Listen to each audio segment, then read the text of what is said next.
Hello everyone, welcome to today's video.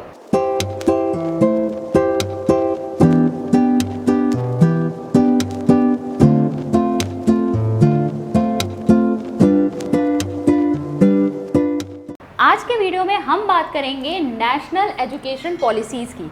और कौन कौन सी पॉलिसीज़ की बात करेंगे? एक तो आपकी 1968 की पॉलिसी, दूसरी आपकी 1986 की पॉलिसी, और साथ ही साथ जो 1986 की पॉलिसी में आपके रिवीजन हुआ था 1992 में, उसको भी हम यहाँ पर डिस्कस करेंगे। तो चलिए स्टार्ट करते हैं। तो सबसे पहले हम अपनी नेशनल एजुकेशन पॉलिसी 1968 की बात करेंगे। अब ये जो पॉलिसी है ये भारत की पहली एजुकेशन पॉलिसी है, ठीक है। भारत के लिए पहली एक शिक्षा नीति जो बनी थी वो आपकी 68 में बनी थी। तो 1968 जो है आपकी पहली एजुकेशन पॉलिसी है। अब इससे पहले आपका एक आया था कोठारी कमीशन, ठीक है। कोठारी कमीशन आया था 1964 में, जिसने अपनी 66 में रिपोर्ट पेश की थी। आपकी 1968 की ये जो एजुकेशन पॉलिसी ना, इसे बनाने के लिए यहाँ पर क्या एक ड्राफ्ट प्रिपेयर करने के लिए कहा गया था एमपीज़ की एक कमेटी को। एमपीज़ की एक कमेटी जो थी उनको ये कहा गया कि आप सबसे पहले तो स्टडी कीजिए कोठारी कमीशन की रिपोर्ट को। इसके अलावा आप देश के लिए एक शिक्षा नीति का जो ड्राफ्ट है वो तैयार कीजिए, और साथ ही साथ एक फ्रेमवर्क भी बताइए कि हम इस नीति को अप्लाई कैसे कर सकते हैं, इम्प्लीमेंट कैसे कर सकते हैं, ठीक है। तो इसमें हम पढ़ेंगे भी ना तो आपके ज़्यादातर पॉइंट्स वही होंगे जो हमने कोठारी कमीशन में पढ़ रखे हैं। कोठारी कमीशन ने जितनी बातें की हैं आपको याद होगा, इन्होंने आपका स्कूल एजुकेशन के बारे में भी बात की है, आपकी हायर एजुकेशन के बारे में भी बात की है, सेकेंडरी एजुकेशन वगैरह सब के बारे में इन्होंने बात की, अडल्ट एजुकेशन सबकी बात करी इन्होंने। तो हमें यहाँ पर भी ये सारे पॉइंट जो है इसमें 68 की जो पॉलिसी है ना वो कोठारी कमीशन की पॉलिसी पर आपकी एक जो रिपोर्ट है उसी पर बेस्ड है। इसीलिए देखो अब इसे radical structuring of education system कहा जाता है, ठीक है। इस पॉलिसी को क्या कहा जाता है? Radical structuring of education system. भाई भारत की आज़ादी के बाद एक शिक्षा नीति बन रही है हमारे लिए, तो जो उस समय का एजुकेशन सिस्टम है उसमें हम बहुत सारे चेंजेस लाने की कोशिश कर रहे हैं, इसीलिए इसको क्या कहा गया है? रेडिकल स्ट्रक्चरिंग कहा गया, ठीक है। अब इस रिपोर्ट को देखो, इन्होंने ये जो कमेटी है इसकी रिपोर्ट पेश की गई थी 1968 में, और गवर्नमेंट ने ये पॉलिसी डिक्लेयर करी है आपकी जुलाई 24 यानी 24 जुलाई 1968 में, ठीक है। This policy was based on the report of Kothari commission. ये हिंदी में भी है, आप लोग चेक कर सकते हैं। आगे बढ़ेंगे और बेसिक फीचर्स जानेंगे, पर मैं यहाँ पर डिस्कस तो कर रही हूँ, मैंने आपको पहले ही बता दिया है सारे पॉइंट्स मेनली वही हैं जो हमने कोठारी कमीशन में पढ़े थे। तो बेसिक फीचर्स क्या हुए इसके?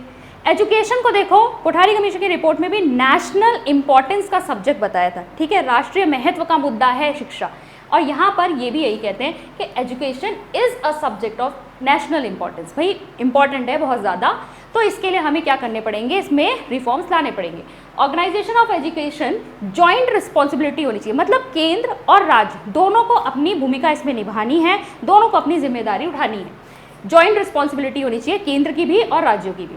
हायर स्टडीज के लिए ऑप्शंस ढूंढ रहे हो? ट्राई करो लवली प्रोफेशनल यूनिवर्सिटी का LPU नेस्ट एग्जाम। इस एग्जाम के थ्रू ना सिर्फ आप एक अच्छी यूनिवर्सिटी में एडमिशन ले सकते हैं, बल्कि साथ ही साथ अपने फेवरेट कोर्स के ऊपर 60, 70 बल्कि 100% तक की स्कॉलरशिप अवेल कर सकते हैं। इस टेस्ट में कैसे रजिस्टर करना है, कैसे स्कॉलरशिप अवेल करनी है, इसको मैंने डिटेल डिस्कस किया है इस वीडियो में, तो लिंक पर क्लिक करो और इस वीडियो में सारी डिटेल्स चेक करो। Go for it. इसके अलावा कोठारी कमीशन ने कहा था कि 6% जो है केंद्रीय बजट का वो आप शिक्षा के ऊपर व्यय कीजिए, और यही कोठारी कमीशन की रिपोर्ट में भी था, ये हमारी नई शिक्षा नीति में भी था, अभी तक भी यानी कि इम्प्लीमेंट नहीं हुआ था ये।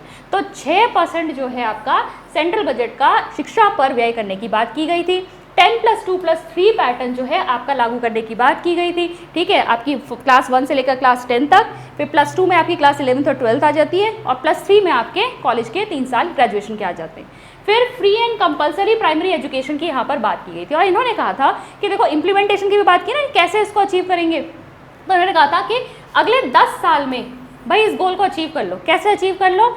उन्होंने कहा पहले 5 साल में एफर्ट्स लगाओ कि 6 से 11 वर्ष तक के जो बच्चे हैं उनको मुफ्त और निःशुल्क और जो कंपलसरी एजुकेशन है, अनिवार्य शिक्षा, वो प्रोवाइड की जाए, और उसके अगले 5 साल में 11 से 14 वर्ष के बच्चों के लिए एफर्ट्स लगाए जाए। तो इस तरीके से 5 साल इसके लिए पहले प्रयास किया जाए, फिर 5 साल इनके लिए प्रयास किया जाए, तो अगले 10 वर्षों में हम इस लक्ष्य को प्राप्त कर लेंगे। ये इन्होंने इम्प्लीमेंटेशन के लेवल पर बताया।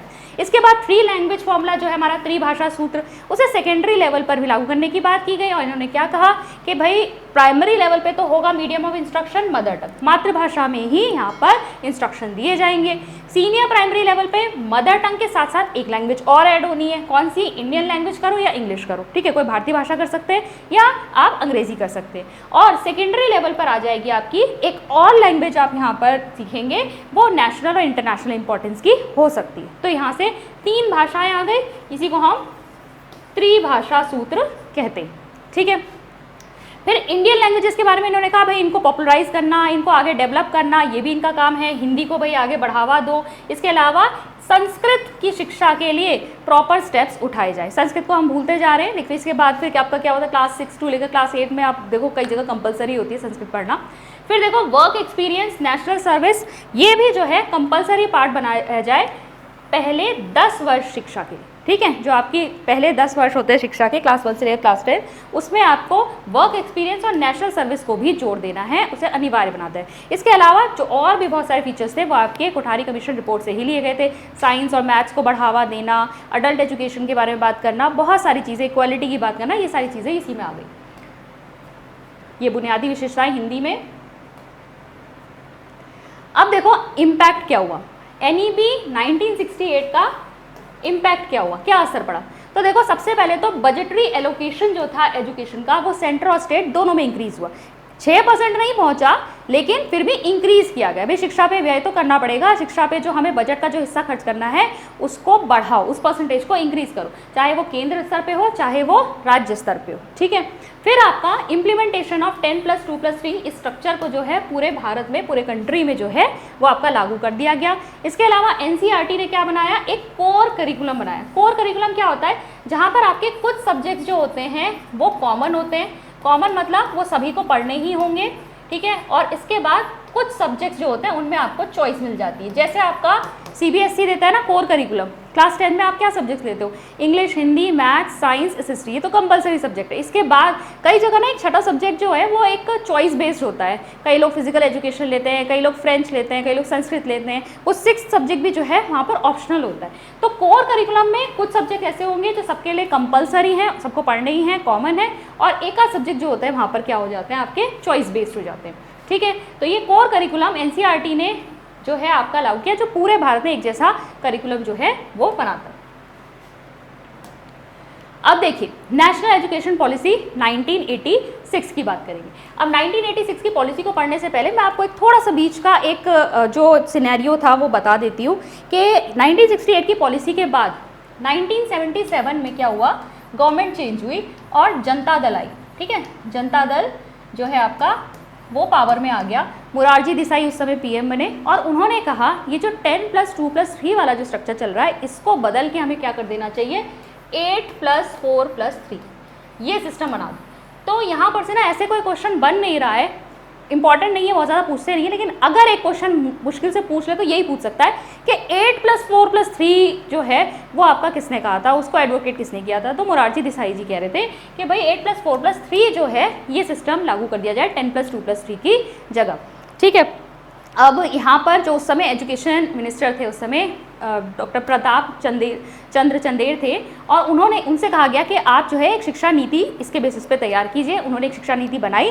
अब इससे पहले कि ये शिक्षा नीति लागू हो पाती, ठीक है, 1979 में वो शिक्षा नीति लागू होने ही वाली थी कि गवर्नमेंट फिर चेंज हो गई, कांग्रेस फिर पावर में आ गई और इंदिरा गांधी जी अगेन PM बन गई। और जब इंदिरा गांधी जी PM बनी तो उन्होंने क्या कहा, उन्होंने फिर से जोर दिया कि नहीं, जो आपका 10+2+3 वाला सिस्टम चल रहा है उसी को चलते रहने दो।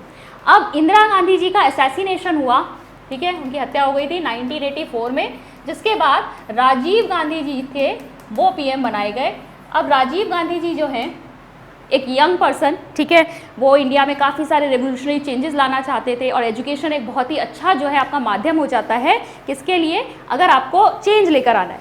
तो राजीव गांधी जी ने क्या कहा, इन्होंने कहा कि बिकेम प्राइम मिनिस्टर 1984 और उन्होंने एम्फेसाइज किया कि जो एजुकेशन सिस्टम है उसको री एग्जामिन और रीऑर्गेनाइज करने की ज़रूरत है। भाई उसको पुनर्परीक्षण किया जाए उसका, और उसको पुनर्संगठन किया जाए, फिर से देखा जाए कि इसको किस तरीके से आपको रीडिज़ाइन करना है।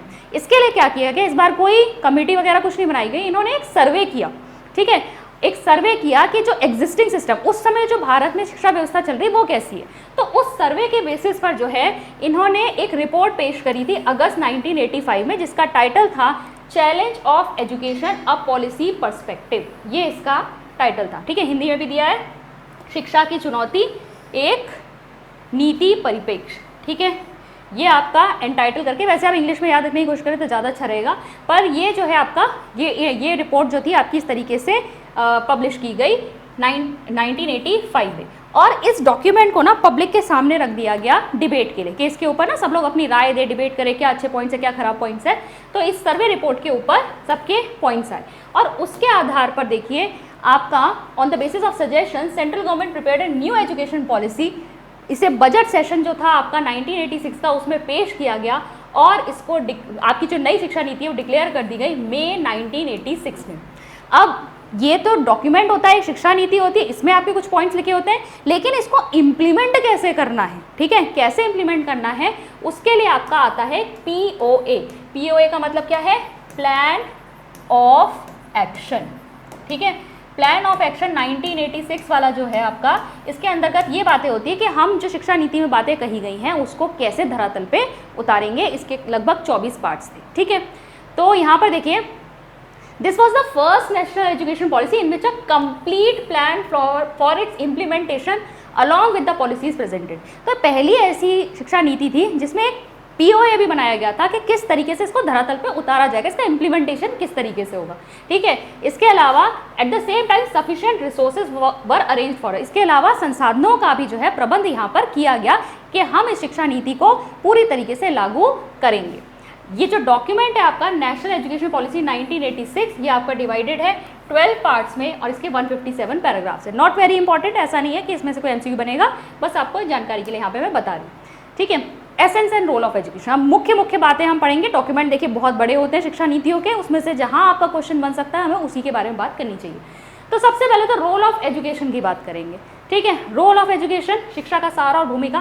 तो इन्होंने कहा कि भाई शिक्षा जो है ना वो फंडामेंटल है फॉर ऑल राउंड डेवलपमेंट, चाहे हम भौतिक विकास की बात करें, चाहे हम आध्यात्मिक विकास की बात करें, हमारे संपूर्ण विकास के लिए कौन जिम्मेदार है, शिक्षा। शिक्षा जो है बहुत ज़्यादा इसमें रोल प्ले करती है, ठीक है। फिर इन्होंने कहा एजुकेशन का एक कल्चरेटिंग रोल है, हमारी संस्कृति को, ठीक है, यह हमें संस्कृताइज करती है एक तरीके से आप कह सकते हैं, ठीक है। फिर है develops man power for different levels of economy, चाहे हमारे अर्थव्यवस्था के जितने भी स्तर हो उसके लिए जो ह्यूमन रिसोर्स तैयार करना है, जो मैन पावर तैयार करना है, वो भी किसके सहायता से हो सकता है, शिक्षा की सहायता से ही हो सकता है। ओवरऑल अगर हम देखें तो इन्होंने कहा शिक्षा क्या है, यूनिक इन्वेस्टमेंट है। ये MCQ लेक्चरर एग्जाम में एक बार पूछा जा चुका है कि आपकी 1986 की जो पॉलिसी है एजुकेशन पॉलिसी, उसने एजुकेशन को क्या माना है। तो सही आंसर है उसने उसे एक यूनिक इन्वेस्टमेंट माना है, एक अद्वितीय निवेश है। ये किसमें निवेश है, प्रेजेंट में और फ्यूचर में, आज में। जब आप आज निवेश करोगे तभी तो आपका फ्यूचर निकल के आएगा। आज हम जिन बच्चों को शिक्षित कर रहे हैं वही तो हमारे देश का भविष्य बनाएंगे। तो ये क्या है, यूनिक इन्वेस्टमेंट है, ठीक है। जैसे अगर आपकी कोठारी कमीशन की रिपोर्ट की बात करें तो उन्होंने क्या बताया था, education is the subject of national importance, राष्ट्रीय महत्व का जो है विषय है। यहाँ पर कहते हैं एजुकेशन यूनिक इन्वेस्टमेंट है, ठीक है, इंपॉर्टेंट है, आया हुआ है एक बार क्वेश्चन, इसको ध्यान में रखेंगे। चलो आगे बढ़ते हैं, बेसिक फीचर्स देखते हैं 1986 की एजुकेशन पॉलिसी की। सबसे पहले देखो एडमिनिस्ट्रेशन की बात करें तो इन्होंने डिसेंट्रलाइजेशन की बात करी, विकेंद्रीकरण की बात करी।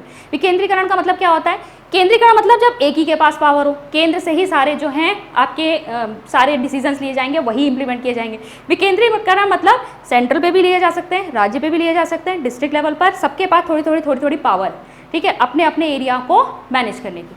तो ये होता है विकेंद्रीकरण। तो यहाँ देखो नेशनल लेवल पर ये बात कर रहे हैं कि एक इंडियन एजुकेशन सर्विस बना दो, स्टेट लेवल पर एक स्टेट एजुकेशन सर्विस बना दो, और डिस्ट्रिक्ट लेवल पर कह रहे हैं डिस्ट्रिक्ट एजुकेशन बोर्ड बना दो। ठीक है, ताकि हाँ शिक्षा आसानी से क्या की जाए, उसका एडमिनिस्ट्रेशन अच्छी तरीके से हो पाए। इसके अलावा sufficient resources will be made available for organization of education, यानी 6% जो बजट का है वो शिक्षा पर आपको व्यय करना चाहिए, इसकी भी बात ये करते हैं। ठीक है, ये आपका हिंदी में भी दिया हुआ है। अब देखो पैटर्न कौन सा लागू करने की बात की, वही आपका 1968 में भी जो बात की गई थी। देखो अगर हम बात करें ना 1968 और 1986 की पॉलिसी, खाली यहाँ पर ये चेंज है और पॉइंट्स भी ना बहुत हद तक सेम है, कुछ ही नई चीज़ें आपको यहाँ देखने को मिलेगी। तरीका क्या था ना, इम्प्लीमेंटेशन में बड़ा अंतर था। चीज़ें वहाँ भी वही कही गई थी, यहाँ भी यही कही गई थी, लेकिन इम्प्लीमेंटेशन में बहुत ज़्यादा अंतर था। ये बहुत ज़्यादा धरातल पे उतारने वाली एक शिक्षा नीति थी। चलो अब ये देखते हैं इसमें फर्स्ट 10 ईयर्स के लिए क्या कहा गया कि फर्स्ट 10 ईयर्स के लिए तो क्या होंगे, कॉमन होंगे होल कंट्री में। वहीं कोर करिकुलम की बात कि एक कोर करिकुलम बनाया जाए जो पूरे कंट्री के लिए सामान्य पाठ्यक्रम होगा, और ये डिज़ाइन कौन करता है, एनसीईआरटी। ठीक है, तो 10+2+3 पैटर्न जो है पूरी कंट्री में इम्प्लीमेंट किया गया और फर्स्ट 10 ईयर्स के लिए क्या होगा, सबके लिए पाठ्यक्रम समान होगा। ठीक है, एक कोर करिकुलम। +2 स्टेज पे टैलेंटेड स्टूडेंट्स को प्रिपेयर किया जाएगा कि वो आगे विश्वविद्यालय शिक्षा की ओर बढ़ें। टैलेंटेड स्टूडेंट जो है +2 लेवल यानी क्लास 11th और 12th लेवल पर जो बहुत ही प्रतिभाशाली बच्चे हैं उनको विश्वविद्यालय शिक्षा के लिए तैयार किया जाएगा, और बाकी सब लोगों को क्या दी जाएगी, व्यावसायिक शिक्षा दी जाएगी। ठीक है, क्या दिया जाएगा, वोकेशनल एजुकेशन दिया जाएगा, और बाकी उनके हिसाब से, ठीक है, इंडिविजुअल इंटरेस्ट, जिस चीज़ में उनकी रुचि हो उसके हिसाब से उन्हें व्यावसायिक शिक्षा दे दी जाए। +3 स्टेज जो है आपकी, यानी जो ग्रेजुएशन वाले ईयर्स होते हैं उसमें आपको हेल्प प्रोवाइड की जाएगी, किसके लिए, for preservation of the culture, modernization of the country and at the same time education of medical, law, agriculture, science, technology will be organize through the demand of society will be fulfilled. तो यहाँ पर क्या किया जाएगा, आपको किस तरह की चीज़ें सिखाई जाएंगी जो क्या हो, जो देश के लिए हितकारी हो। हम क्या कर रहे हैं, अपने कल्चर को भी संभाल के रखना है और साथ ही साथ मॉडर्न भी बनना है, नई टेक्नोलॉजी को भी अपनाना है, लेकिन अपनी संस्कृति को नहीं भूलना है। साथ ही साथ अलग अलग फील्ड जो है आपके मेडिकल, लॉ, एग्रीकल्चर, इनके लिए भी जो है इस स्तर पे भी ऑर्गेनाइजेशन हो आपका एजुकेशन का, ताकि सभी बच्चे जो हैं इन पे भी आपका जो इनके रिलेटेड एजुकेशन भी अचीव कर सकें। अब देखो ये आपका हिंदी में भी दिया है। नेक्स्ट है आपका education at the different levels will be reorganise. हर स्तर पे इन्होंने क्या कहा कि जो आपका शिक्षा है उसका पुनर्संगठन करने की ज़रूरत है, चाहे हम प्री प्राइमरी लेवल की बात करें, प्राइमरी लेवल पे बात करें, सेकेंडरी लेवल पे बात करें।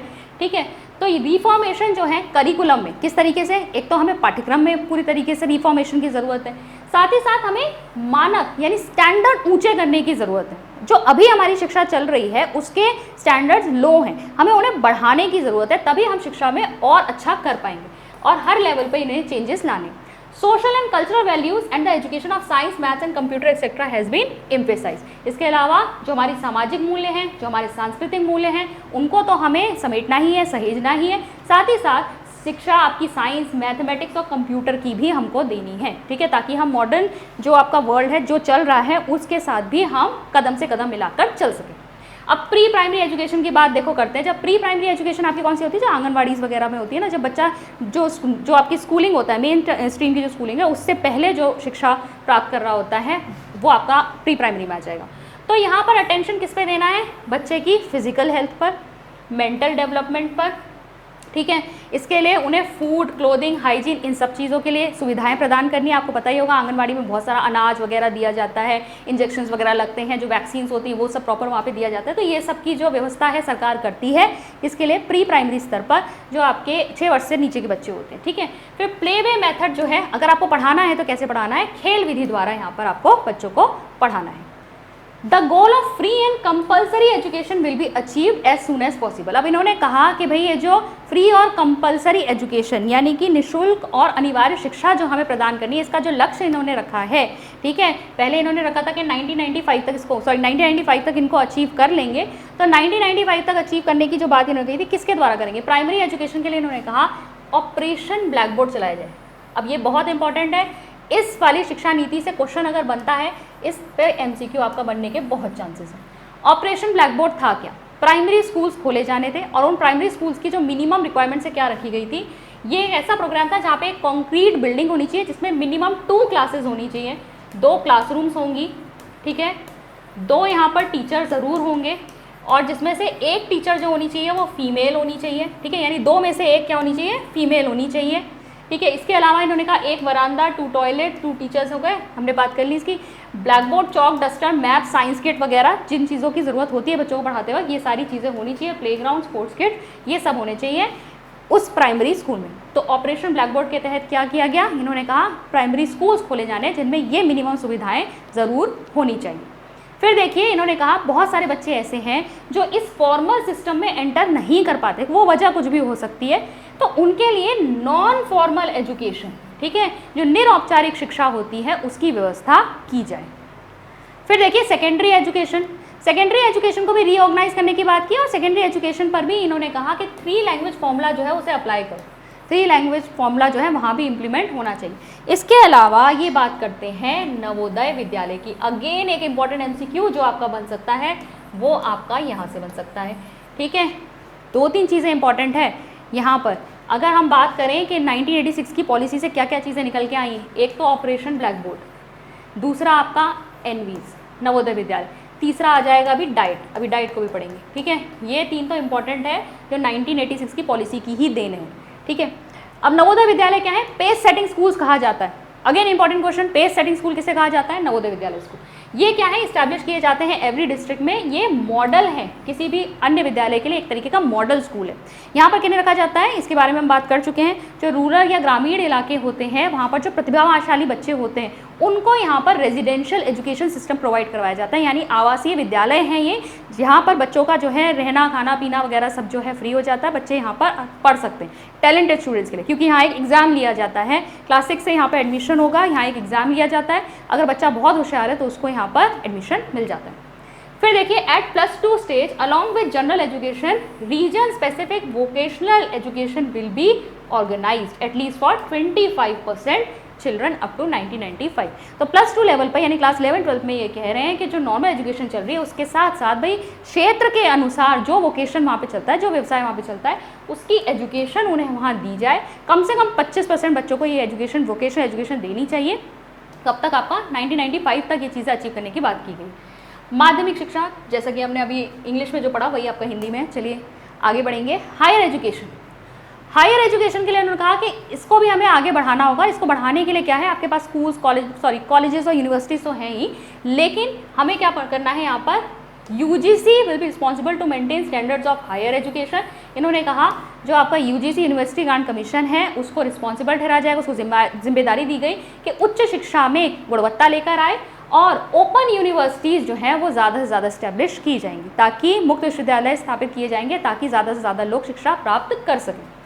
टेक्निकल और मैनेजमेंट एजुकेशन की अगर हम बात करें तो इसमें भी रिफॉर्मेशन की बात की गई और इसके लिए यहाँ पर जो जिम्मेदारियाँ हैं वो किसे दी गई, AICTE all India council for technical education to fix the standard. तो यहाँ पर स्टैंडर्ड स्टेप सेट करना, उन्हें रेज करना, ये सारी चीज़ें जो हैं इंस्टीट्यूशंस को कंट्रोल करना, ये सब AICTE का काम है। एग्जामिनेशन सिस्टम में देखो इन्होंने क्या कहा कि एग्जामिनेशन और इवैल्यूएशन सिस्टम जो है भाई उसमें थोड़ा बहुत मानकों को उठाने की ज़रूरत है, अपलिफ्टमेंट की ज़रूरत है। तो वो कैसे हो सकता है, सबसे पहले तो इवैल्यूएशन को कंटिन्यूस प्रोसेस बनाओ, ठीक है, एक सतत प्रक्रिया बनाओ। फिर इसके बाद इंटरनल इवैल्यूएशन को ज़्यादा इंपॉर्टेंस दो, क्योंकि जो साल भर आपको पढ़ा रहा है वो ज़्यादा अच्छे से जानता है ना, बजाय इसके कि कोई बाहर से कोई व्यक्ति आए वो आपका एक दिन बस खाली वाइवा लेके आपको मार्क्स देके चला जाए। फिर देखिए एक्सटर्नल एग्जामिनेशंस को अगर लेना भी है तो उन्हें थोड़ा रिलायबल और वैलिड बनाया जाए, ठीक है, उन्हें वैध बनाया जाए, उन्हें विश्वसनीय बनाया जाए। फिर कंस्ट्रक्शन ऑफ टेस्ट पेपर जो हैं और इवैल्यूएशन ऑफ आंसर शीट्स, इसको ऑब्जेक्टिव बनाया जाए, सब्जेक्टिव नहीं होना चाहिए, बायसनेस नहीं आनी चाहिए यहाँ पर, इन्हें ज़्यादा से ज़्यादा वस्तुनिष्ठता इसमें हो। और ग्रेडिंग सिस्टम को लागू करने की बात की है in place of division system. अब देखो स्टैंडर्ड्स ऑफ टीचर्स और टीचर ट्रेनिंग के लिए इन्होंने क्या कहा, इन्होंने कहा ये स्टैंडर्ड मानक ये उठाने की ज़रूरत है, यहाँ पर भी टीचर ट्रेनिंग बहुत ज़्यादा इंप्रूवमेंट लाने की ज़रूरत है। तो वो कैसे आएगा, district institute of education and training diets open करने की बात की गई, ठीक है। District institute of education and training पे हर डिस्ट्रिक्ट लेवल पर क्या है, एक एजुकेशन ट्रेनिंग सेंटर वहाँ पे बना दो। और यहाँ पर क्या किया जाएगा, यहाँ पर प्राइमरी टीचर्स को, वैसे सेकेंडरी टीचर्स को भी दी जाती है, लेकिन बेसिकली उस समय क्योंकि प्राइमरी एजुकेशन पर ज़्यादा फोकस था तो यहाँ प्राइमरी टीचर्स के लिखा है कि प्राइमरी टीचर्स को यहाँ पर प्री सर्विस और इन सर्विस ट्रेनिंग्स जो है प्रोवाइड की जाएंगी। पे स्केल्स की बात की गई कि पे स्केल्स और सर्विस कंडीशन, जो सेवा शर्तें होती हैं और जो इनकी आय वगैरह है, जो इनकी सैलरीज है, उसको हमें सुधारना चाहिए। सेम पे सेम वर्क के लिए, मतलब समान काम के लिए समान वेतन, ये पूरे भारत में, पूरे कंट्री में लागू करने की बात की गई। इन सर्विस और प्री सर्विस ट्रेनिंग को चेंज किया जाएगा, मतलब बढ़ाया जाएगा, मॉडिफाई किया जाएगा। Higher standard secondary teacher training colleges will be converted into college of teacher education. अब इन्होंने कहा जो आपके senior secondary teacher training colleges है, अच्छा काम कर रहे हैं, उनको CTEs बना दो, ठीक है, कॉलेज ऑफ टीचर एजुकेशन बना दो। Some very high standard teacher training colleges will be raise to the status of IASE। जो बहुत ही अच्छा कार्य कर रहे हैं टीचर ट्रेनिंग इंस्टीट्यूट्स, उनको आप IASE बना दो, institute of advance study in education. और ये जो इंस्टीट्यूट्स बनाए जा रहे हैं, इनको कंट्रोल कौन करेगा? NCTE।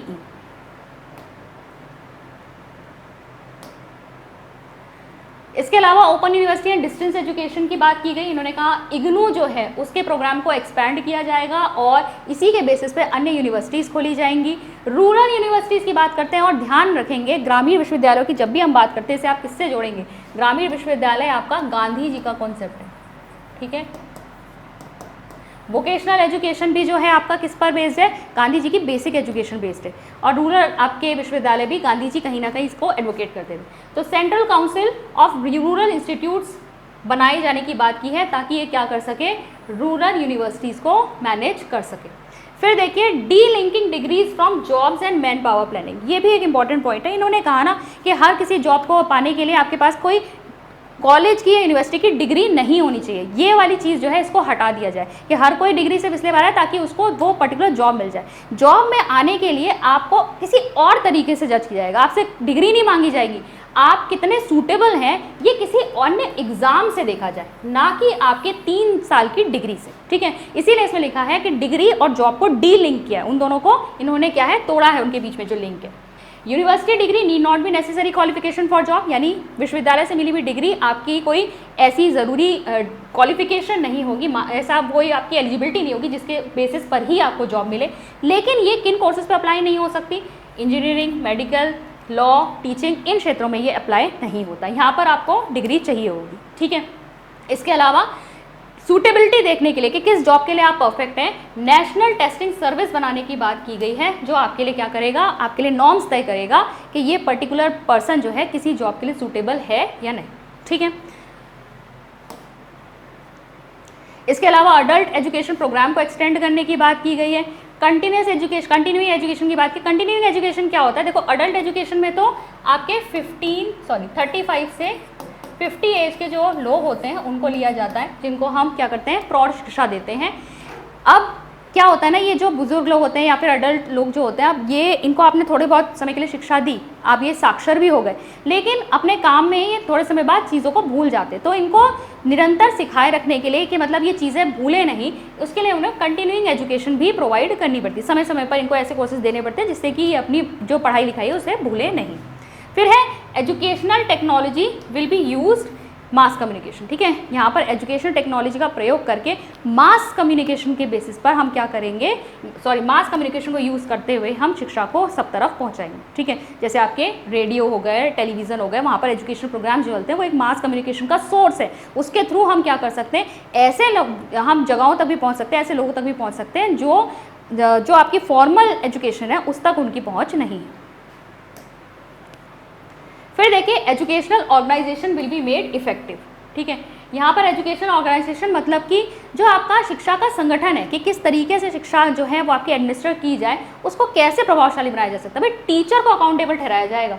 टीचर जो है कार्य करने के लिए अकाउंटेबल है कि ये शिक्षा की जो प्रक्रिया है वो ढंग से चले। तो टीचर को उसकी जिम्मेदारियाँ याद दिलाई जाएँ, ठीक है। टीचर को अकाउंटेबल ठहराया, जिम्मेदार ठहराया जाए और यहाँ पर स्टूडेंट्स को भी उनकी ड्यूटीज़ से अवगत कराया जाए। इसके अलावा एक minimum level of learning MLL की बात करते हैं कि हर लेवल ऑफ एजुकेशन के लिए MLL तय कर दो, मिनिमम लेवल ऑफ लर्निंग के मतलब प्राइमरी एजुकेशन प्राप्त कर ली, अब इसके बाद तुम्हें इतना तो आना ही चाहिए, ठीक है। आजकल हम क्या देखते हैं, बच्चा 6 में पहुंच गया लेकिन उसे अपना नाम लिखना नहीं आता, तो ये क्या है? वो मिनिमम लेवल ऑफ लर्निंग को भी जो है प्राप्त नहीं कर पाया। तो हर लेवल के लिए इन्होंने कहा एक मिनिमम लेवल ऑफ लर्निंग जो है सेट कर देनी चाहिए, ठीक है। कम से कम आपको इतना आता हो। फिर देखिए कॉन्क्रीट स्टेप्स जो है वो उठाए जाएंगे इक्वलिटी ऑफ एजुकेशनल अपॉर्चुनिटीज़ के लिए, मतलब सब तक शिक्षा की पहुँच हो उसके लिए यहाँ पर ज़रूरी कदम उठाने की ज़रूरत है। अब इक्वलिटी जब हम शिक्षा के क्षेत्र में लाना चाहते हैं तो हम किन लोगों की बात कर रहे हैं? हम डिसएडवांटेज लोगों की बात कर रहे हैं, विमेन की बात कर रहे हैं, यानी गर्ल चाइल्ड की बात कर रहे हैं, एससीज एसटीज की बात कर रहे हैं, बैकवर्ड क्लासेस की बात कर रहे हैं, ठीक है, पुअर बीपीएल लोगों की बात कर रहे हैं, ये आपके क्या है डिसएडवांटेज ग्रुप, ठीक है, माइनॉरिटी कम्युनिटीज़ वगैरह सब इसी में आ जाएंगे। They also talked about work experience, इसके अलावा इन्होंने वर्क एक्सपीरियंस की बात की, पॉपुलेशन एजुकेशन, योगा को इन्होंने इंट्रोड्यूस करने की बात की, इन्होंने कहा कि योगा को सभी स्कूलों में इंट्रोड्यूस कर देना चाहिए। इसके अलावा इन्होंने कहा स्पोर्ट्स और फिजिकल एजुकेशन को इवैल्यूएशन में इंक्लूड कर देना चाहिए, भाई मूल्यांकन करना है तो उसका भी करो कि स्पोर्ट्स और फिजिकल एजुकेशन का भी होगा, और एनसीसी एनएसएस को भी लाने की इन्होंने बात की। अब देखो ये तो हमारे खत्म हुए 1986 के एजुकेशन पॉलिसी के जितने भी पॉइंट्स थे। अब देखिए दो कमिटीज़ बनी, पहली बनी आपकी राम मूर्ति रिव्यू कमेटी, ठीक है, राम मूर्ति रिव्यू कमेटी जो आपकी बनी थी 1989 में। यहाँ पर क्या हुआ था ना, गवर्नमेंट चेंज हुई थी, और जब गवर्नमेंट चेंज हुई तो नेशनल फ्रंट जो है वो फोर्स में आई, और प्राइम मिनिस्टर थे मिस्टर विश्वनाथ प्रसाद सिंह। इन्होंने क्या कहा कि एक कमेटी इन्होंने अपॉइंट की under the chairmanship of Shri Ram Murthy, और इन्होंने कहा जो 1986 की एजुकेशन पॉलिसी है उसको तुम क्या करो, रिव्यू करो। तो इस कमेटी ने अपनी report towards an enlightened human society के नाम से पेश करी थी आपकी 26 दिसंबर 1990 में, ठीक है। फिर दूसरी एक और कमेटी आपकी आई थी जनार्दन रेड्डी कमेटी, ये भी गवर्नमेंट ऑफ इंडिया ने जो है फॉर्म करी थी न्यू कमेटी। ये देख रही थी कि 1986 की पॉलिसी का इम्प्लीमेंटेशन कैसे हो रहा है, कैसे वो धरातल पे उतारी जा रही है, उसके ऊपर इन्हें रिव्यू करना था। चेयरमैन थे श्री जनार्दन रेड्डी, तो 1992 में ये कमेटी बनी। तो दो कमिटीज़ बस याद रखिएगा कि ये दो कमिटीज़ हैं जो आपकी इस जो पॉलिसी है इसको रिव्यू करती है। अब इनके जो बेसिस पर यहाँ पर आपकी जो 1986 की एजुकेशन पॉलिसी है उसको रिवाइज़ किया गया था, और रिवाइज पॉलिसी जो है आपकी रिवाइज नेशनल एजुकेशन पॉलिसी 1992 में आई, ठीक है। अब देखो कुछ अमेंडमेंट्स यहाँ पर लाए गए थे, हालांकि अमेंडमेंट इतने ज़्यादा नहीं थे कि उनके लिए पूरा डॉक्यूमेंट तैयार किया जाए, तो उसको इसी के साथ इंक्लूड करके पढ़ लिया जाता है। अब वो मॉडिफिकेशंस हम बात करेंगे, तो यहाँ पर देखो इसी ईयर में प्लान ऑफ एक्शन मैंने बताया था 1986 का आया था, ऐसे ही 1992 का भी प्लान ऑफ एक्शन आया था जिसमें 23 पार्ट थे, 1986 वाले में 24 थे। अब देखो इसमें क्या क्या बात की गई। इन्होंने कहा कि भाई 6% नहीं, 6% से ज़्यादा बजट का जो आप पोर्शन है वो नेशनल इनकम का जो पोर्शन है वो आप एजुकेशन पे खर्च कीजिए। फिर ऑपरेशन ब्लैक बोर्ड के बारे में इन्होंने कहा कि जो POA 1986 है वो ये कह रहा है कि प्राइमरी स्कूल्स जो हैं वो आपके जो है ऑपरेशन ब्लैक बोर्ड जो है आपका वो प्राइमरी स्कूल्स तक ही सीमित था, लेकिन इसे अपर प्राइमरी तक एक्सटेंड करने की बात इन्होंने करी कि अपर प्राइमरी लेवल पे 6 to 8 वाले पे भी इसको ले आओ। फिर 1986 का जो प्लान था उसमें आपके जो ऑपरेशन ब्लैक बोर्ड के तहत प्राइमरी स्कूल खोले जाने थे उसमें 2 रूम्स और आपके 2 टीचर्स होने थे, इसको बढ़ा के इन्होंने कर दिया कि भाई कम से कम 3 यहाँ पर रूम्स हो और 3 टीचर्स हो। इसके अलावा इन्होंने कहा कि एक प्लान रखो कि प्राइमरी स्कूल्स पहले जो आपके डिस्टेंस दिया गया था वो आपका था इससे ज़्यादा था, अब आपका हो गया 1 किलोमीटर। प्राइमरी स्कूल 1 किलोमीटर के दायरे में खुला होना चाहिए, और सीनियर प्राइमरी स्कूल 2 से 3, पहले ये इससे ज़्यादा किलोमीटर के दायरे में खोले जाने थे। फिर टीचर्स जो अपॉइंट किए जाएंगे प्राइमरी स्कूल्स में फीमेल्स, उसमें 50% जो है वो फीमेल्स होनी चाहिए, ठीक है। और गोल ऑफ फ्री एजुकेशन, जो फ्री एंड कंपलसरी एजुकेशन, वो 95 में पहले अचीव करने की बात की गई थी, जिसको इन्होंने कहा कि नहीं अब इसे बढ़ा के एक्सटेंड किया गया, 2000 तक हम इसे अचीव करेंगे, साल 2000 तक। ये आपकी हिंदी में भी दी हुई है। इसके अलावा देखिए बात की गई है कॉम्प्रिहेंसिव लिटरेसी प्रोग्राम के ऊपर इन्होंने ज़्यादा जोर देने की बात की, मतलब लिटरेसी साक्षरता जो आपका प्रोग्राम है, नेशनल लिटरेसी मिशन चल रहा था ना, NLM नेशनल लिटरेसी मिशन, ठीक है। तो इस मिशन में इन्होंने कहा इसे और ज़्यादा बृहद कर दो, इसे और ज़्यादा व्यापक कर दो। +2 लेवल पे क्लास 11th और 12th जो है इसे स्कूल एजुकेशन का हिस्सा बनाने की बात की गई, इसे स्कूल एजुकेशन में ही जोड़ दिया जाए, क्लास 1 से 12 तक पूरा एक स्कूल एजुकेशन लिया जाए। वोकेशनल एजुकेशन की जो इन्होंने बात की, इन्होंने कहा वोकेशनल एजुकेशन जॉइंट काउंसिल का निर्माण किया जाए, इसे बनाया जाए ताकि ये वोकेशनल एजुकेशन को कंस्ट्रक्ट कर सके, उसमें गाइडेंस दे सके और उसके करिकुलम वगैरह को डिज़ाइन कर सके। और नेशनल इवैल्यूएशन ऑर्गेनाइजेशन जो है वो फॉर्म की जाएगी ताकि एग्जामिनेशन और इवैल्यूएशन सिस्टम जो है उसमें रिफॉर्मेशंस लाई जा सके। तो ये जो है आपकी 1992 की जो पॉलिसी थी उसमें कुछ अमेंडमेंट्स जो करी गई थी, इंपॉर्टेंट अमेंडमेंट्स जो हैं वो हमने डिस्कस कर ली। तो ये थी आपकी 1968 की पॉलिसी, 86 की पॉलिसी, और जो रिवाइज्ड आपकी 1992 की पॉलिसी है उसको भी हमने यहाँ पर चेक किया। आई होप आज का लेक्चर आपको समझ में आया होगा। मैं मिलती हूँ आपसे नेक्स्ट वीडियो में। Thank you.